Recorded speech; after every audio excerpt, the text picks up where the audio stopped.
उम्मीद करता हूं आप सब लोग बहुत अच्छे होंगे। मैं भी यहाँ पर बहुत अच्छा हूं। और आज की वीडियो में हम लोग डिस्कस करेंगे सेकेंड प्रैक्टिस सेट जो कि आधारित होगा नाउन्स एंड नंबर्स पर। ठीक है, हमारे चाहे कोई सा भी हम एग्जाम देने जाएं वहां पर लगभग नाउन्स एंड नंबर्स पर आधारित बहुत सारे आपको एरर देखने को मिलते हैं, यानी कि करेक्शन ऑफ द सेंटेंसेस देखने को मिलेंगे, इंप्रूवमेंट ऑफ द सेंटेंसेस के नाम से देखने को मिलेंगे। तो आपको ये वीडियो बहुत हेल्पफुल होने वाली है। इससे पहले वीडियो में हम 1 से लेकर के 25 तक सभी क्वेश्चंस डिस्कस कर चुके हैं। आज की वीडियो में जो डिस्कशन होगा हम लोगों का वो 26 से लेकर के 50 क्वेश्चंस तक होगा। तो चलो शुरुआत कर लेते हैं साथियों। सबसे पहले देखो 26 नंबर पे, अगर हम 26 नंबर पे बात करें तो यहां पर एक शब्द दे रखा है, आपको दिखाई दे रहा होगा संबंध। ध्यान से देखिएगा संबंध वर्ड क्या है। संबंध वैसे तो आप कहोगे, देखो मैं पूरा का पूरा सेंटेंस नहीं पढ़ूंगा, पूरा सेंटेंस पढ़ता हूं उसका मीनिंग बताता हूं तो बहुत लंबा वीडियो हो जाता है। ठीक है, मैं आपको कॉन्सेप्ट बताऊंगा, एरर कौन से पार्ट में है वो बताऊंगा और क्यों है, इसमें कौन सा रूल किस तरीके से, वो सब चीजें डिस्कस करूंगा। ठीक है, जिससे कि हम कम समय में ज्यादा प्रैक्टिस कर सकें। यहां पर हमने बात किया कि टू संबंध। देखो एक चीज ध्यान दो, वैसे तो संबंध मीन्स क्या होता है, ध्यान हमने बताया जब संबंध वर्ड लिखा हुआ हो तो पहली चीज तो आपको ये दिमाग में सेट कर लेना, ये सिंगुलर वर्ड होता है। क्या होता है, ये सिंगुलर वर्ड होता है। दूसरी चीज आपको अपने दिमाग में सेट करना है इसका हिंदी मीनिंग। इसका हिंदी मीनिंग होता है कोर्ट का बुलावा। जैसे कोर्ट से बुलावा पत्र आता है तो उसको हम सम्मन कहते हैं, यार देखो सम्मन आ गए, तो कोर्ट का बुलावा। यानी कि दूसरा इसका मीनिंग, ये आपको हिंदी मीनिंग हमने लिख दिया।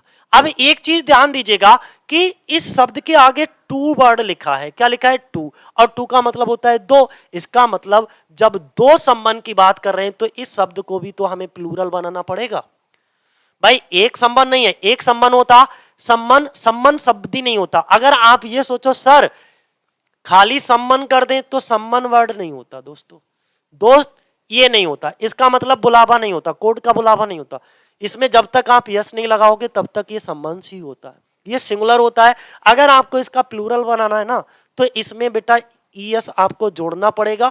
ठीक है, अगर आपको लगता है कि आपने ऐसा कहीं नहीं सुना है तो आप एक बार ऑक्सफोर्ड डिक्शनरी को खोल करके देखिएगा कि संबंध का प्लूरल क्या होता है, आपको समझ आ जाएगा। ठीक है, तो संबंध का प्लूरल क्या होगा, संबंध। इसका मतलब जब दो हैं तो इसे प्लूरल करना पड़ेगा दोस्तों, ईएस जोड़ना पड़ेगा। ठीक है, ये वाला ईएस शब्द के साथ है, जो रूट वर्ड है हमारा, जो रूट वर्ड है हमारा उसी के साथ है। अगर आपको इसका प्लूरल बनाना है इस नाउन का तो अलग से आपको ईएस जोड़ना पड़ेगा, संबंध। बात इतनी क्लियर है ना, और तो ये सही हो जाएगा, टू संबंध। 27 नंबर पे देखो ध्यान से, 27 नंबर 26 के बाद 27 नंबर पे देखो। और एक चीज और ध्यान रखिएगा दोस्तों, अगर आपको ये पीडीएफ चाहिए तो टेलीग्राम पे जाकर के इसी वीडियो के डिस्क्रिप्शन में टेलीग्राम का लिंक आ रहा होगा, वहां पर जाकर के टेलीग्राम ग्रुप से हर एक वीडियो की आपको पीडीएफ वहीं पर मिल जाएगी। तो लिखने की जरूरत नहीं, बस आप इसे समझते रहिएगा। ठीक है, दूसरा, he has bought a dozen of copies. A dozen of copies का मतलब होता है कि 1 दर्जन कॉपियां। अब लिखने का हिंदी में आप इसको कहोगे तो हो सकता है आप इसका अर्थ और मीनिंग दोनों समझ जाओ, बट इंग्लिश में एक ग्रामेटिकली जो लिखा हुआ है वो रॉन्ग है, गलत है। इसको किस किस तरीके से सही तरीके से लिख सकते हो, बड़े ध्यान से समझना। और खूब एरर पूछा जाता है, बहुत ही इंपॉर्टेंट पार्ट है ये। ठीक है, अ डजन ऑफ, जब भी किसी नंबर के बाद देखो ए आ लगा हो, यहां पे 2 लगा होता, 3 डजन होता, या मान लो डजन के बाद यहां पे 1000 होता, 100 होता, कुछ भी होता यहां पे।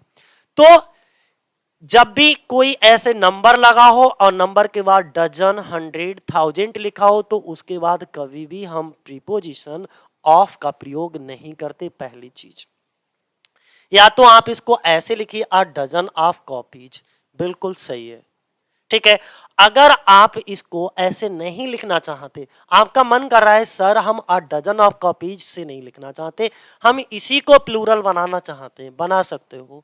कैसे करके, डजन्स ऑफ कॉपीज लिख सकते हो। इसको क्या लिख सकते हो, डजन, डजन्स ऑफ कॉपीज लिख सकते हो। लेकिन तब इसका मीनिंग क्या होगा, दर्जनों कॉपियां।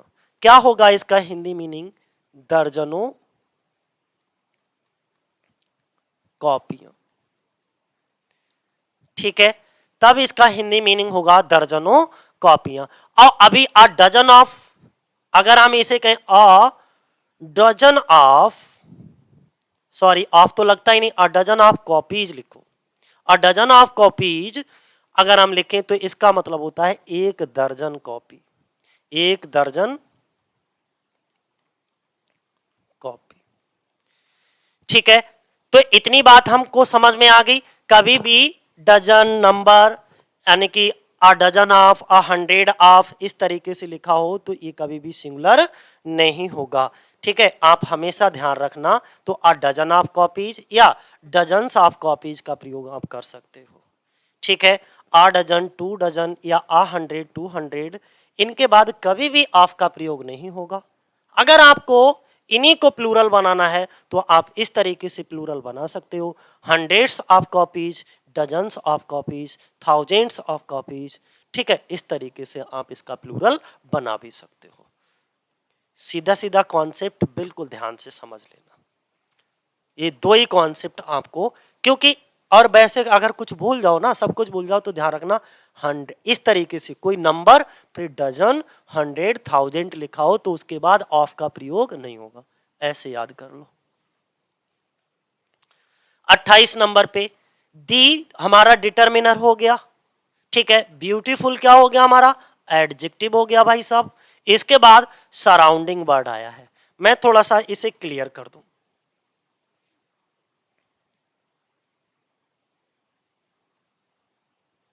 एक मिनट, ऐसे क्लियर नहीं, अब हो गया। ठीक है, अब देखो दी हमारा डिटर्मिनर हो गया, ब्यूटीफुल हमारा एडजेक्टिव हो गया। इसके बाद सराउंडिंग वर्ड। देखो एक हम दो शब्द आपके सामने लिख रहे हैं, दोनों शब्दों को बड़ी बारीकी से समझिएगा, तब आपको इस क्वेश्चन का एरर भी अच्छे से समझ आएगा। बड़ा ध्यान से हमने क्या बताया, एक शब्द हमने लिखा सराउंडिंग, दूसरा शब्द लिखा हमने सराउंडिंग्स। क्या लिखा हमने? शब्द सराउंडिंग्स। देखो यहां पर यस नहीं लगा है और यहां पर मैंने यस लगाया है। ये वाला जो शब्द होता है, तुम खुद ही कहोगे, ये वाला जो शब्द होता है वो एडजेक्टिव का काम करता है, जिसमें यस नहीं लगा होता है वो किसका काम करता है? एडजेक्टिव होता है। ठीक है, और तब इसका हिंदी मीनिंग होता है आसपास का वातावरण, आस पास का, आसपास का वातावरण। साथियों एक एक चीज समझते रहिएगा, वातावरण। ठीक है, आसपास का वातावरण। और अगर आपको सराउंडिंग्स कर दिया तो ये एडजेक्टिव से क्या बन गया साथियों? नाउन बन गया। एडजेक्टिव से क्या बन गया? ये नाउन बन गया। और जब ये नाउन बन गया तो इसका हिंदी मीनिंग भी चेंज हो जाता है। अब इसका हिंदी मीनिंग हो गया आसपास के वातावरण की वस्तुएं, आसपास के वातावरण की वस्तुएं, ना कि आसपास का वातावरण। चीजें क्या समझ में आई? सराउंडिंग का मतलब एक एडजेक्टिव होता है और इसका हिंदी मीनिंग होता है आसपास का वातावरण। सराउंडिंग्स अगर आपको इस एडजेक्टिव से नाउन में कन्वर्ट करना है तो आपको सराउंडिंग्स करना होगा, और सराउंडिंग्स एक नाउन तभी बन जाता है और फिर इसका मीनिंग भी। अब हम आसपास के वातावरण की बात नहीं कर रहे, अब हम बात कर रहे हैं आसपास के वातावरण की वस्तुओं की बात कर रहे हैं। ठीक है ना? अब आप डिसाइड करो कि एडजेक्टिव किसको लेगा, नाउन को लेगा या फिर एडजेक्टिव को लेगा? नाउन को लेगा ना। एडजेक्टिव किसी नाउन या प्रोनाउन को क्वालिफाई करता है, नाउन या प्रोनाउन को क्वालिफाई करने वाले शब्द ही हमारे एडजेक्टिव होते हैं, तो यहां पर तो नाउन आना चाहिए। तो सराउंडिंग के स्थान पर सराउंडिंग्स आएगा। क्या आएगा दोस्तों? सराउंडिंग्स आएगा। बात समझ में आ गई? और सराउंडिंग्स, एक चीज और बताना भूल गया है इसी चीज में, सराउंडिंग जो नाउन है ना वो प्लूरल नाउन बन गया। अब एक वस्तु की बात नहीं कर रहा, आसपास के वातावरण की जितनी भी वस्तुएं हैं हमारी, हम उन सभी वस्तुओं की बात कर रहे हैं। तो ये सराउंडिंग्स वर्ड कैसा हो गया? प्लूरल नाउन बन गया। ठीक है, चलो आगे देखो। अब नेक्स्ट, ये तो समझ में आ गया होगा खूब बढ़िया करके।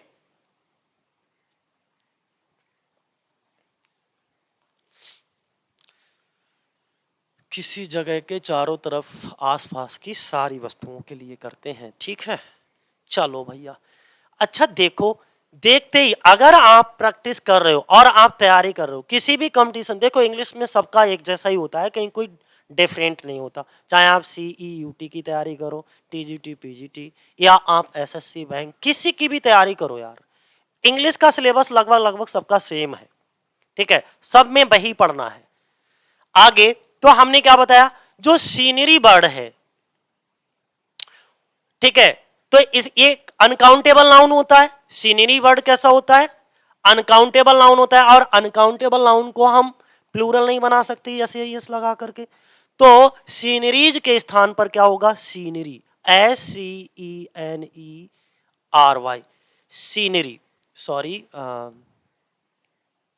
ठीक है, सीनरी क्या होगा, और इस वाले सीनरी का मतलब क्या होगा, दृश्य, ठीक है, वहां की जो दृश्यावली है वो बहुत खूबसूरत है, इज मोर ब्यूटीफुल देन दी दार्जिलिंग, ठीक है। तो सीनरी के स्थान, सीनरीज के स्थान पर क्या यूज कर लो भाई, सीनरी, फटाफट इसको यूज कर लो।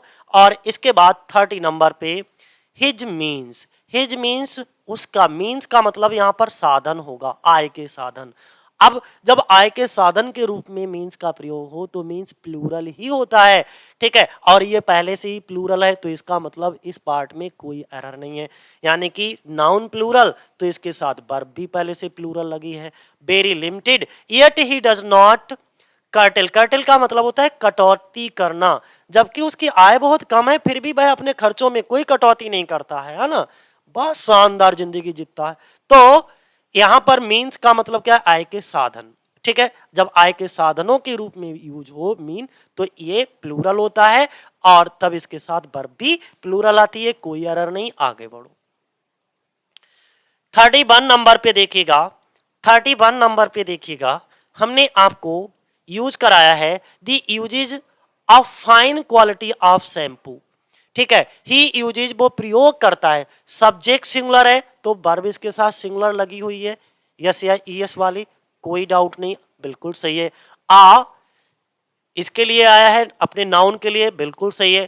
क्वालिटी उसकी कैसी है, फाइन है, ये भी बिल्कुल, एक ये नाउन है प्रेपोजिशन, एक ये नाउन है, तो और ये किसका काम करेगा, एडजेक्टिव का काम करेगा यहां पर, इसका मतलब इसमें भी कोई अ फाइन क्वालिटी ऑफ, एक अच्छी क्वालिटी का, इसका मतलब इनमें कोई भी एरर नहीं है। आगे पढ़ते हैं, देखते हैं, हाँ देखो दिख गया, सो इसलिए हिज हेयर्स, देखो हेयर वर्ड क्या होता है, एक कलेक्टिव नाउन होता है, मेरी बात को बड़े ध्यान से सुनना दोस्तों, हेयर वर्ड कैसा होता है, बोले सर कलेक्टिव नाउन होता है, ठीक है, ये हमारा कैसा नाउन है, कलेक्टिव नाउन है। जब ये नाउन हमारा कलेक्टिव है तो कलेक्टिव नाउन जब ग्रुप में यूज हो, क्या समझाया हमने, जब भी इसको आप ग्रुप में यूज करोगे तब ये हमेशा सिंगुलर होता है, और इसको हम यस या यस लगा करके प्लूरल नहीं बना सकते। तो पहली चीज तो यहाँ पे एरर क्या है, हेयर्स लिखा है, हेयर होगा,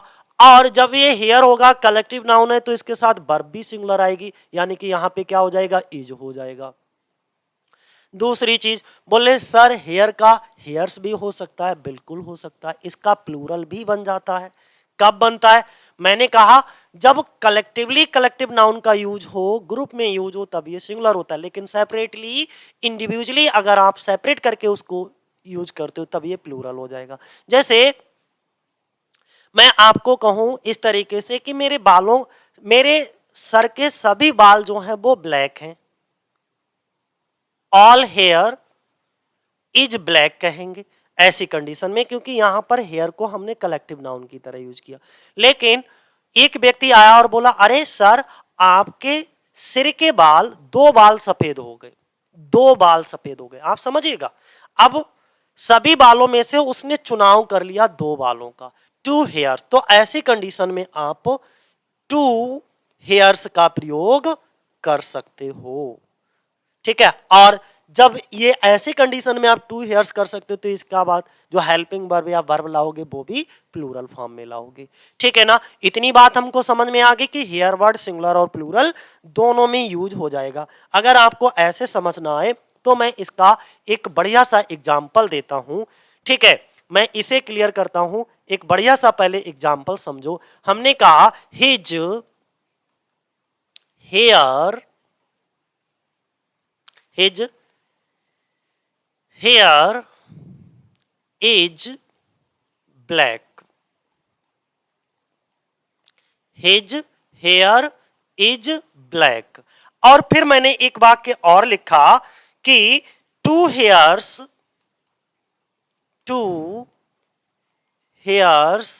of Ram's head are white. ध्यान से समझना, देखो, या इसको आप ऐसे भी लिख सकते हो, all is here is black, ऐसे भी आप इसको लिख सकते हो, कैसे, कोई दिक्कत नहीं। वाक्य नंबर 1 और वाक्य नंबर 2। यहां पर देखो, हमें तो मतलब इससे है ना, हमें मतलब किससे है? मतलब तो भाई इस वाले से है, इससे और इससे। हमें हेयर और हेयर्स को समझाना है यहां पर। कैसे? देखो, यहां पर जो हेयर है वो कलेक्टिव नाउन है। कैसा नाउन है? बोले सर कलेक्टिव नाउन है। ठीक है, तो इसीलिए ये सिंगुलर होगा और उसके साथ वर्ब भी कैसी आएगी? सिंगुलर आएगी। ठीक है, वर्ब भी कैसी आएगी? सिंगुलर आएगी। लेकिन यहां पर जो हेयर वर्ड है, हेयर्स वर्ड है, ये कैसा होगा? प्लूरल होगा। और जब ये प्लूरल होगा तो इसके साथ वर्ब भी कैसी आएगी? देखिएगा, two hairs of Ram's head are white. ध्यान से समझो, two hairs of Ram's head are white. अब ये ध्यान से समझ लीजिएगा, two hairs of Ram's head कैसे होंगे? Are white. अब हमने सारे बालों में से सिर्फ 2 हेयर्स की बात की। राम के सिर के सभी बालों में से जो हैं वो 2 बाल कैसे हैं? वो सफेद हैं। तो इस कंडीशन में अब तो आप अच्छे से समझ गए होंगे। आगे देखो, नेक्स्ट हमने 32 नंबर पे बात कर ली। 32 नंबर पे देखिएगा ध्यान से, क्या है? William Wordsworth. हमने बताया जो पोइट्री वर्ड है ना, ये भी कलेक्टिव नाउन है। कैसा नाउन है सर? कलेक्टिव नाउन है। जब ये कलेक्टिव नाउन है तो इसका प्लूरल नहीं बन सकता, नहीं बन सकता। ठीक है, तो इसका सिंगुलर क्या होगा? पोइट्री। तो वर्ड्सवर्थ कलेक्टिव नाउन कैसे है? जो पोइट्रीज वर्ड है, जो पोइट्रीज वर्ड है, ये कलेक्शन ऑफ पोइम्स होता है। कलेक्शन ऑफ पोइम्स को हम क्या कहते हैं? पोइट्री कहते हैं। ठीक है, कविताओं के संग्रह को क्या कहता है? पोइट्रीज कहलाएगा, पोइट्री कहलाएगा। तो ये जो पोइट्री वर्ड होता ही नहीं, पोइट्रीज नहीं, पोइट्री कलेक्टिव नाउन होगा तो पोइट्री। क्या करेंगे आप इसे? पोइट्रीज नहीं, क्या करेंगे? पोइट्री। ठीक है, तो पोइट्रीज के स्थान पर आप क्या कर दो? पोइट्री कर दो। ओके, अगला 33 नंबर पे देखिए ध्यान से। 33 नंबर पे अगर हम बात करें बेटा, तो 33 नंबर पे क्या होगा? The doctor declare that the patients intestine. देखो यहां पर ध्यान देखिएगा, ये शब्द बहुत इंपॉर्टेंट है और थोड़ा सा लॉजिकली समझना है आपको इस शब्द को। इंटेस्टाइन का मतलब होता है आंत, और एक आदमी के शरीर में 2 आंतें होती हैं, एक स्मॉल इंटेस्टाइन, एक लार्ज इंटेस्टाइन, यानी कि छोटी आंत और बड़ी आंत। जब इस तरीके से लिखा हुआ हो लार्ज इंटेस्टाइन और स्मॉल इंटेस्टाइन, तब तो ये सिंगुलर रहता है। लेकिन अगर इसके आगे छोटी आंत और बड़ी आंत नहीं, तो एक सामान्यता एक आदमी के शरीर में 2 आंतें होती हैं। तो इस कंडीशन में ये जो इंटेस्टाइन वर्ड होता है वो इंटेस्टाइन्स बन जाता है, यानी कि प्लूरल यूज होता है। ठीक है, तो यहां पर तो ऐसा नहीं, खाली रोगी की आंतों की बात की गई है। तो यहां पर द डॉक्टर डिक्लेयर, डॉक्टर ने डिक्लेयर किया डेट की द पेशेंट्स, यानी कि रोगी की जो आंतें हैं, तो एक आंत काम नहीं कर रही, ये तो कहीं नहीं लिखा है। अगर ऐसे लिखा होता तो, या छोटी आंत काम नहीं कर रही, बड़ी आंत काम नहीं कर रही, तब तो यहाँ पे इंटेस्टाइन लार्ज और इस तरीके से लिखा होता। लेकिन नहीं लिखा है इंटेस्टाइन, तो इसे आप प्लूरल करो और वर्ब भी यहां पर प्लूरल हो जाएगी। ठीक है, intestines were not working properly. 34 number पे देखिएगा, ही हैज ऑर्डर्ड ब्रिक्स। देखो जो ब्रिक वर्ड है ना, ब्रिक्स शब्द है, bricks for the proposed hotel and bar, no error. समझो यहां पर भैया दो चीजें आपको समझ आएंगी बहुत अच्छे से। उन्होंने क्या कह दिया है कि he has ordered bricks. Bricks के स्थान पर पहले तो आप इसे शुद्ध कर लो, ब्रिक होगा। अगर आप इसका प्लूरल करना चाहते हो तो पीसेस ऑफ ब्रिक्स। अब एक ध्यान से सुनना, जो शब्द कहते हैं ना उसको बिल्कुल छाप लो। अब वो यार बनवाने के लिए मान लो जो उसको होटल बनवाना है या कोई बार बनवाना है तो क्या एक ईंट मंगवाएगा? नहीं ना, कई सारी ईंटें, तो हमें प्लूरल तो बनाना पड़ेगा। लेकिन मैं ये जानता हूं ब्रिक वर्ड का प्लूरल ब्रिक्स नहीं होता, तो कैसे करके प्लूरल बनाए? तो हमने एक तरीका बताया ना, सिंगुलर में इसका काउंट, ये तो अनकाउंटेबल नाउन है, जब ये अनकाउंटेबल नाउन है तो काउंटेबल इसको कर दो। कैसे करोगे? आप पीस ऑफ ब्रिक्स काउंटेबल एक ईंट के लिए, अब पीसेस ऑफ ब्रिक्स बहुत सारी ईंटों के लिए, तो इसके आगे पीसेस ऑफ ब्रिक्स हो जाएगा, पीसेस ऑफ ब्रिक। ठीक है, पीसेस ऑफ ब्रिक लगा लो, कोई दिक्कत नहीं है, बिल्कुल सही हो जाएगा आपका। ठीक है,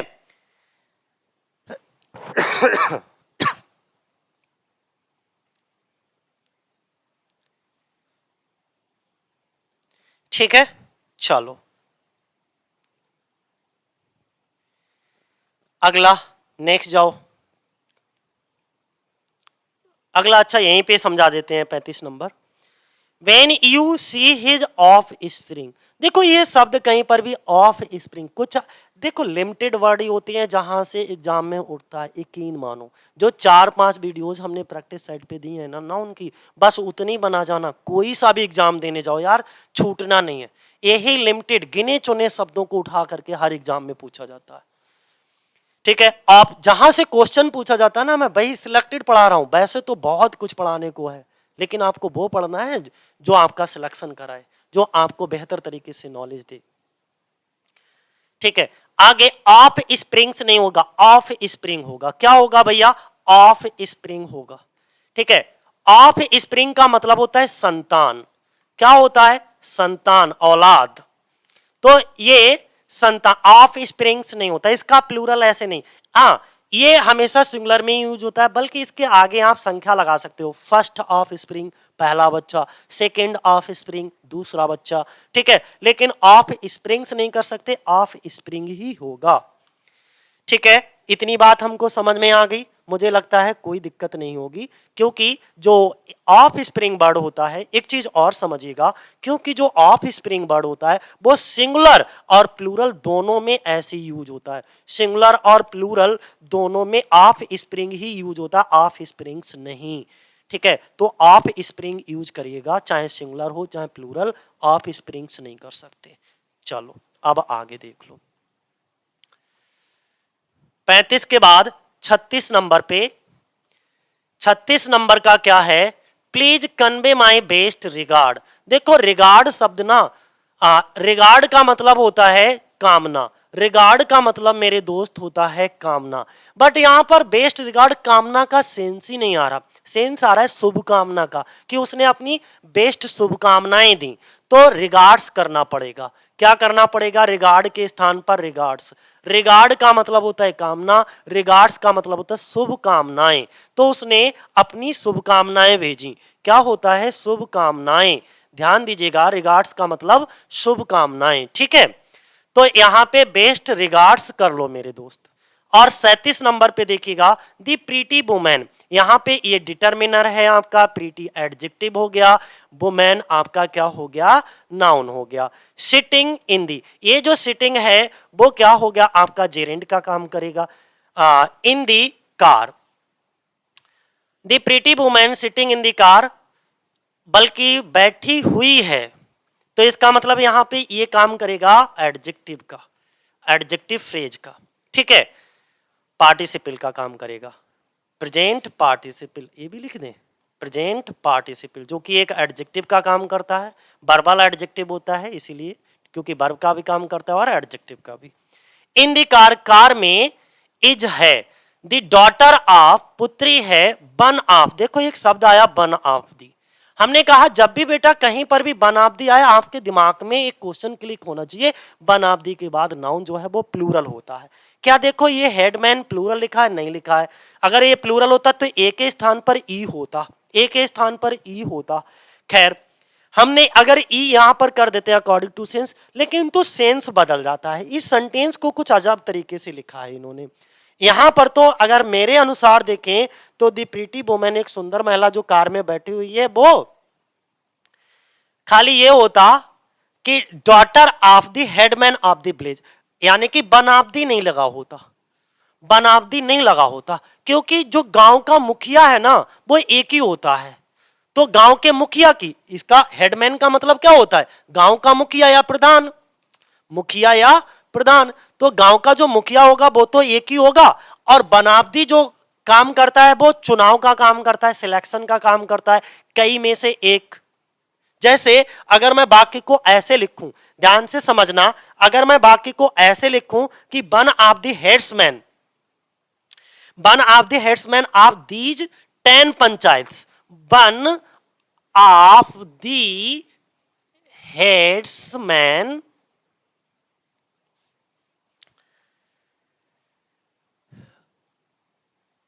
रुक जाना 1 मिनट, ये रफ कर दूं। Headsman of 10 panchayat, 10 panchayat या 10 विलेजेस लिख दो आगे, BLAGES, विलेजेस, 10 गांव के मुखियाओं में से एक। अब इसका मीनिंग निकल जाएगा। देखो वन ऑफ दी के बाद नाउन प्लूरल हो गया, और सिलेक्शन यहां से ले लिया आप 10 विलेजेस, यानी कि 10 गांव के जो प्रधान थे, 10 गांव के जो मुखिया थे, उनमें से एक इज मीन्स है काइंड, दयालु है। तब ये बात सही थी, लेकिन इस कंडीशन में जो है वन ऑफ दी का प्रयोग नहीं होना चाहिए, खाली हेडमैन का प्रयोग होगा। तो इसमें जो एरर है वो वन ऑफ दी का है, वन ऑफ हटा दो, दी हेडमैन ऑफ द विलेज होगा, वन ऑफ हटा दो। ठीक है, चलो नेक्स्ट। लॉजिक भी आपको समझ आ गया होगा कि आखिर इसके पीछे लॉजिक क्या है। ठीक है, 37 के बाद 38 नंबर पे देखिएगा, 38 नंबर पे मैं बात करता हूं, और 39 पे।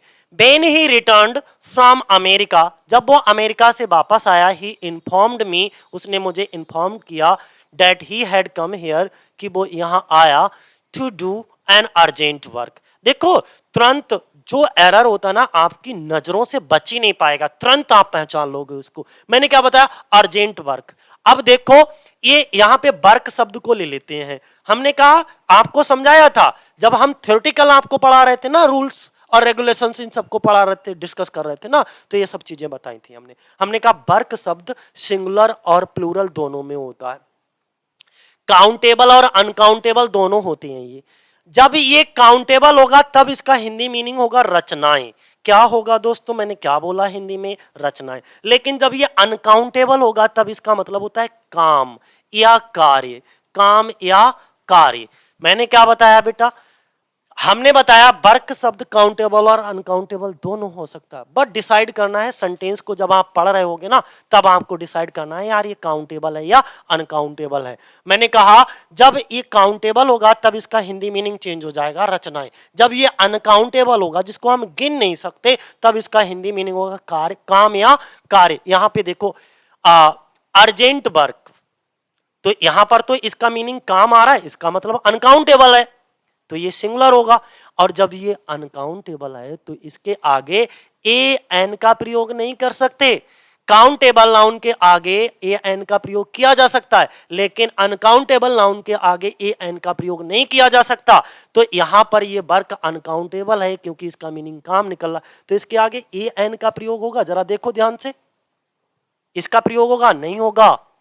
जो urgent work, an urgent work नहीं होगा। ये अनकाउंटेबल है, अनकाउंटेबल नाउन से पहले कभी भी ए एन का प्रयोग नहीं होता। 39 में देखो मैनी ऑफ, मैनी ऑफ के बाद नाउन प्लूरल होगा, बिल्कुल नाउन प्लूरल है, एमपीज लिखा हुआ है।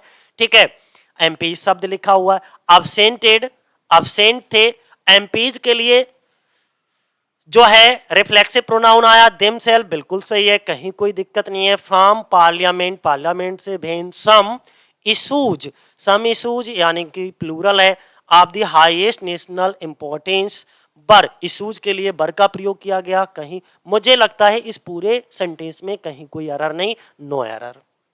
आगे 39 के बाद 40 नंबर पे देखो, दी इशूज प्लूरल है और इसके साथ बर प्लूरल आई, सही है, वेरी कॉम्प्लेक्स एंड दी। अब देखो दूसरा वाक्य जो है काहे से जुड़ रहा है, दूसरा क्लॉज देखते हैं। दूसरे क्लॉज का सब्जेक्ट दी प्रॉब्लम सिंगुलर है ना, एंड के बाद जो दूसरा क्लॉज है इसका ये वाला सब्जेक्ट हो गया, इस वाले सब्जेक्ट की वर्ब ये हो गई, इस वाले सब्जेक्ट की वर्ब ये हो गई।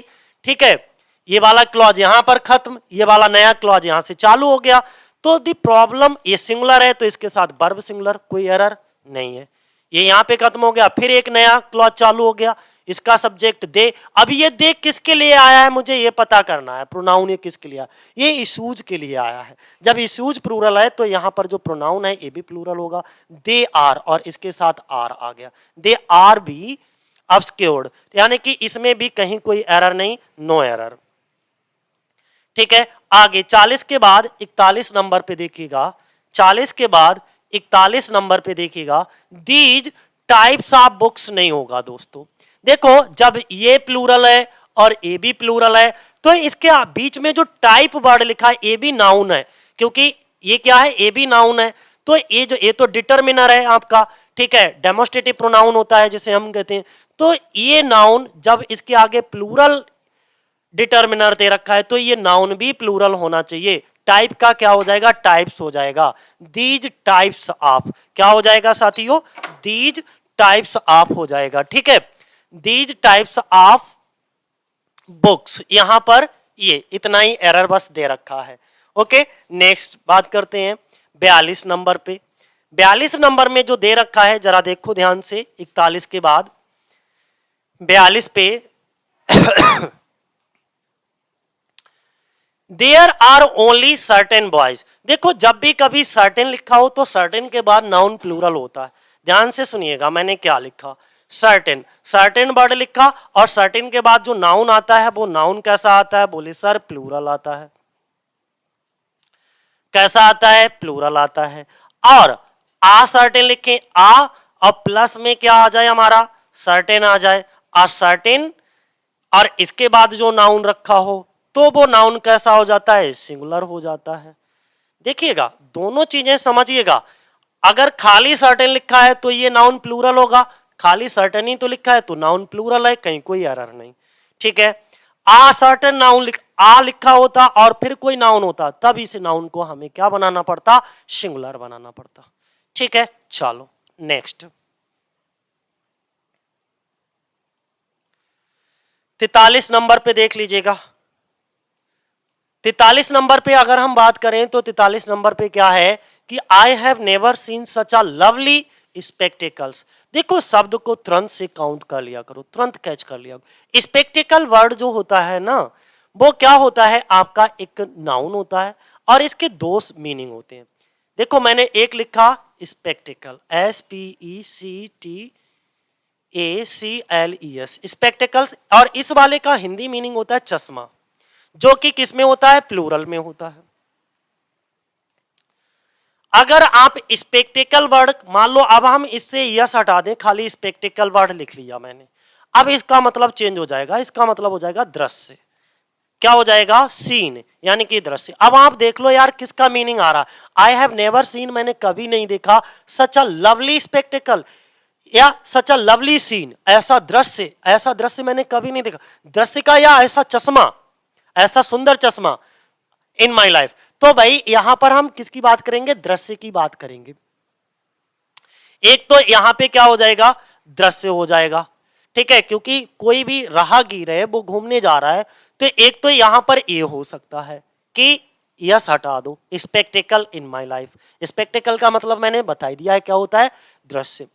सैड दी पासर बाई, देखो सिंगुलर अगर होता है तो पासर बाई होता है, यहां से भी एरर पूछता है, और इसी शब्द का अगर प्लूरल बनाना पड़े तो पासर्स बाई लिखेंगे।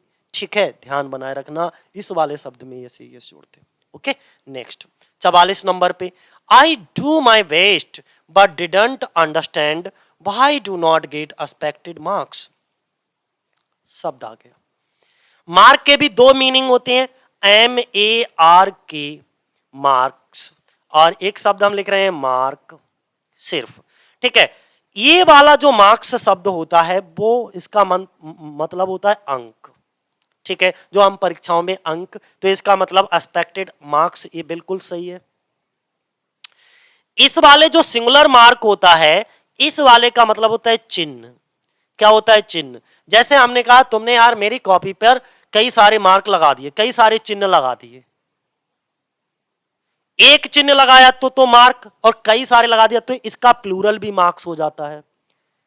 तो कई सारे चिन्हों के लिए भी हम मार्क्स शब्द का यूज करते हैं। तो इसका मतलब मार्क्स वर्ड के दो मीनिंग हो जाएंगे, एक तो अंक हो जाएगा, दूसरा कई सारे चिन्ह। ठीक है ना?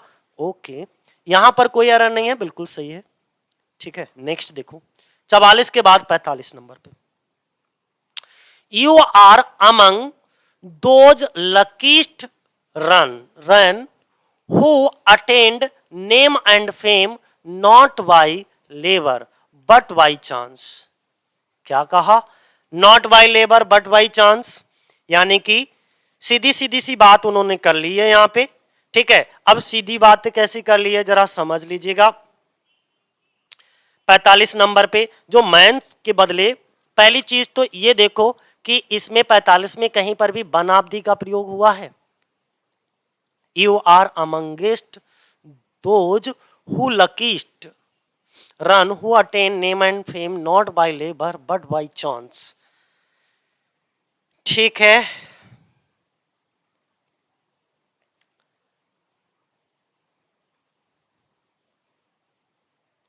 मुझे लग रहा है बिल्कुल भी कहीं कोई एरर लग रहा है। मुझे कोई एरर नहीं लग रहा है, ध्यान से देखो। You are among those luckiest, अच्छा ये यहां पे एरर है, रन नहीं होगा, ये टाइपिंग मिस्टेक है, मैन होगा, MEN, मैन लिखा है।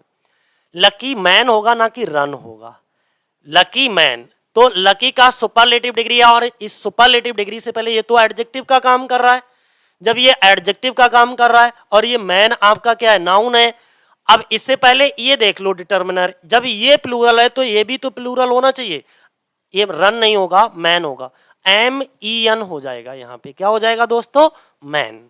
ठीक है, चलो 46 नंबर पे देखो, 46 नंबर पे क्या लिखा है? Not to speak of failure even a tragedy does not affect his high spirits. Okay, ये जो हाई स्पिरिट है ना, देखो स्पिरिट मीन्स एक आत्मा भी होती है, भूत के लिए बोलते हैं। ठीक, हमें लग रहा है वही इसका मीनिंग होगा यहां पर। तो ध्यान से सुनिएगा कि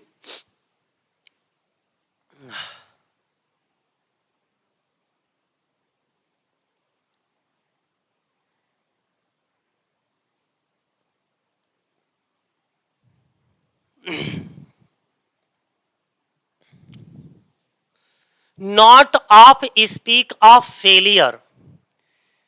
ठीक है, अब फेलियर वर्ड कैसा है आप देखिएगा, जो failure even a tragedy does not affect his high spirits. देखो स्पिरिट का, स्पिरिट्स का मतलब होता है एल्कोहल, यानी कि कोई शराब वगैरह, उसको हम स्पिरिट कहते हैं। लेकिन ये सिंगुलर में यूज होगा, स्पिरिट होगा ना कि स्पिरिट्स होगा। कैसे स्पिरिट होगा? क्योंकि यहां पर स्पिरिट जो शब्द होता है SPIRIT, स्पिरिट का मतलब होता है भूत, भूत या भूतनी कह सकते हो। ठीक है, ये सब आप इसमें स्पिरिट में यूज कर सकते हो। ठीक है, इसका मतलब सिर्फ इतना ही होगा। और अगर आप स्पिरिट्स करोगे तो इसका मतलब अल्कोहल हो जाएगा। क्या हो जाएगा? अल्कोहल। तो यहां पर जो हम बात करेंगे वो किसकी बात करेंगे? फेलियर। वाक्य बिल्कुल सही है, कहीं कोई गलती नहीं है, सही है बिल्कुल। ठीक, 46 नंबर सही है। इसके बाद owing his heavy engagement he could not right even 2/3। ये बहुत इंपॉर्टेंट है, ये वाला KBS में अभी पूछा भी गया था। ये वाला एरर जो KBS 2023 आप लोग देकर के आए, उसमें यही एरर आया था, 2/3, ठीक है, 2/3 ही दे रखा था। अब वो 2/3 अगर 1/3, इसको ऐसे समझो, अगर ऐसे लिखा होता 1/3 तो ये ठीक है, लेकिन अगर इसके आगे 2 है, 2 है, 3 है, 4 है, उसके आगे कितने भी हो, तो ये जो आएगा ना वो प्लूरल में आएगा, 2/3। क्या आएगा?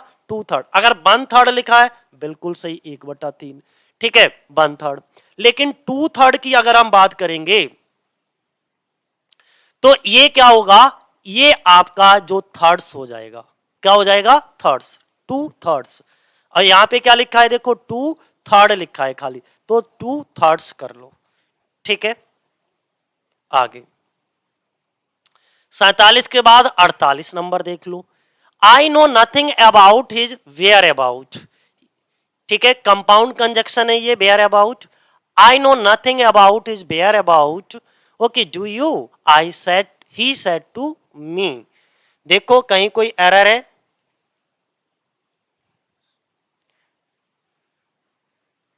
तो वेयर अबाउट नहीं होता है जब भी ये कंपाउंड में इसका अता पता होता है, कुछ कंपाउंड होता है किसी जगह पर, या किस जगह पर, तो वेयर अबाउट्स कर लीजिएगा। यहां पे क्या कर लो, वेयर अबाउट्स होता है जब भी एक क्या है, कंपाउंड एडवर्ब है ना, ये एडवर्ब का काम कर रहा है, तो वेयर अबाउट्स ही हो जाएगा किसी जगह पर, ठीक है भाई, वेयर अबाउट्स कर लीजिएगा। वेयर अबाउट नहीं होगा, क्या होगा? Where abouts.